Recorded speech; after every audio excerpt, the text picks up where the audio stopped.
SONA 2026 Super Radio DZWB Special Coverage. Sa kanyang nakalipas na State of the Nation Address o SONA, hindi nagbanggit si Pangulong Ferdinand Marcos Jr. ng mga pangunahing legislative agenda. Sa halip, nasentro ang kanyang SONA 2025 sa pagkondena sa katiwalian sa pamahalaan, gaya na lamang ng anomalya sa flood control projects na kinasasangkutan ng ilang opisyal at mga kontratista.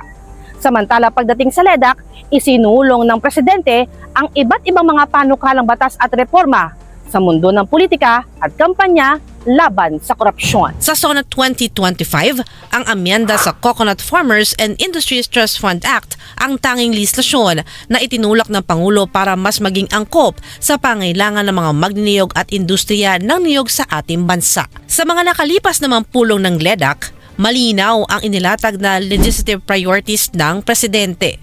Nangunguna dito ang Anti-Political Dynasty Bill, Party-less System Reform Bill, pagtatag ng Independent People's Commission at Citizens Access and Disclosure of Expenditures for National Accountability o Kadena Bill. Gayon din ang pag-reset ng unang parliamentary elections sa Bangsamoro Autonomous Region in Muslim Mindanao o BARM sa Setyembre at ang pagbibigay ng kapangyarihan sa Pangulo na suspindihin ang excise tax sa petrolyo na kapwa na isabatas na. Ang kontrobersyal na Anti-Political Dynasty Bill aprobado na ng Kamara sa ikatlo at huling pagbasa. Malaking bagay ito para sa institusyon na halos naging normal na ang mag-ama, mag-ina, magkapatid o mag-asawa na kongresista. Mismo sina House Speaker Faustino D. III at House Majority Leader Sandro Marcos na kapwa nagmula sa mga angka ng dinastiya ang pangunahing may akda ng Anti-Political Dynasty Bill. Pero maraming bumatiko sa berasyong nakalusot sa Kamara dahil maaari umano itong mag-institutionalize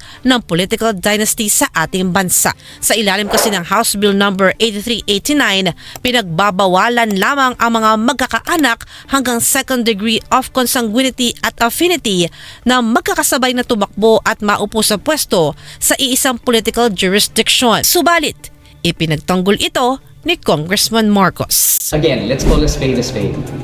Marami talagang political dynasty dito sa lower house. You know, I'd be an idiot if I said I wasn't from one either. Let's be honest with ourselves here. So it's not hindi naman yan ginawa dahil yan ang gusto namin na ipasa ni Bill. Ginawa namin yan because that was the limit as to the support that we could garner from the lower chamber. Matapos ang Anti-Political Dynasty Bill, target naman ngayon ni Speaker D na maipasa ang panukalang reforma sa party-less system sa ating bansa. Sa House Bill 9906, pagbabawalan na maging nominado ng party-less group ang mga kaanak na nakaupong opisyal hanggang second degree of consanguinity at affinity. Bawal din na maging nominado ang may kontrata sa gobyerno. Nang sumiklab ang giyera sa gitnang silangan, hindi nakaligtas ang Pilipinas sa malawak at mabigat na epekto nito. Tumaas ang presyo ng langis, pati ng produkto at mga serbisyo. Umaray at nanawagan ng tulong ang iba't ibang sektor. Trinabaho at inaprubahan ng Kamara ang komprehensibong alalay sa livelihood, inflation, negosyo at goods assistance o ang Kalinga Bill. Gayon din ang pagbibigay ng kapangyarihan sa presidente na suspindihin ang excise tax sa langis. Samantala, lusot na rin sa Kamara ang panukalang travel tax abolition at anti-fake news and disinformation bill. Tiniyak ni Speaker D, patuloy na magtatrabaho ang Kamara at hindi titigil hanggat maipasa ang mga prioridad na panukalang batas. Malayo na po ang ating narating sa first regular session pa lamang ng 20th Congress. Naaprubahan na po ng Congress ang 52 LEDAC priority measures. Kabilang po dito ang 15 sa 21 priority bills na tinarget maipasa bago matapos ang June 2026. Ipinakikita lamang nito na seryoso po ang Kamara sa pagpapatupad ng legislative agenda ng administrasyon. Pero tuloy pa rin po ang trabaho. Hindi po tayo magpapahinga dahil marami po tayong kailangang tapusin. At porsigido po ang House na maipasa rin ang mga natitirang LEDAC priority measures.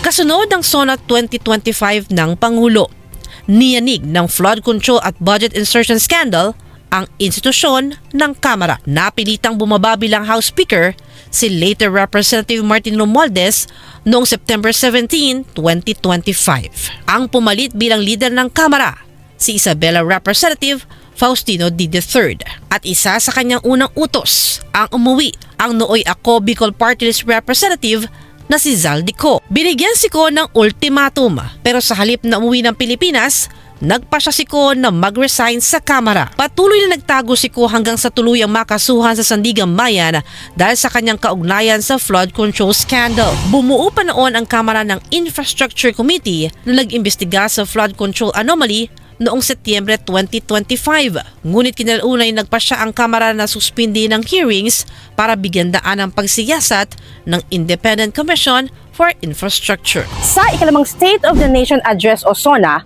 ni Pangulong Ferdinand Marcos Jr., ano-ano kaya mga panukalang batas ang kanyang isusulong at patututukan sa Senado at Kamara? At ano-ano naman ang maaasahan ng ating mga kababayan mula sa dalawang kapulungan ng Kongreso sa pagbubukas ng second regular session ng 20th Congress? Ito ang ating aabangan. Ako si Isa Vendaño Umali ng Super Radio DZBB para sa SONA 2026. SONA 2026 Super Radio DZBB Special Coverage.